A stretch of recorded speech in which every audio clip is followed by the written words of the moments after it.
Hello guys! Magandang buhay! For today's video, gagawa tayo ng lasagna. Pero Arabic style. So, samahan niyo ako guys. Watch until the end. Kawali na tayo. Lagyan na natin ng olive. Lagyan natin sibuyas.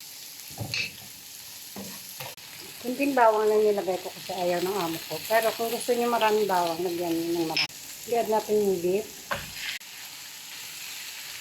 Add natin yung kamatis. Sunod tomato paste. Ilagay na rin ako ng 1 cup of water. Tsakain nga ako ng asin, black pepper, tapos oregano. Ilagay din ako ng parsley, na leaves. Habang hinahayaan natin, nagpakulo na tayo ng tubig para sa pasta. Gawa na rin tayo ng white sauce. May butter tayo dito. Dandahan, lagyan ng flour. Ganun din 1 litrong gatas. Mix lang ang mix.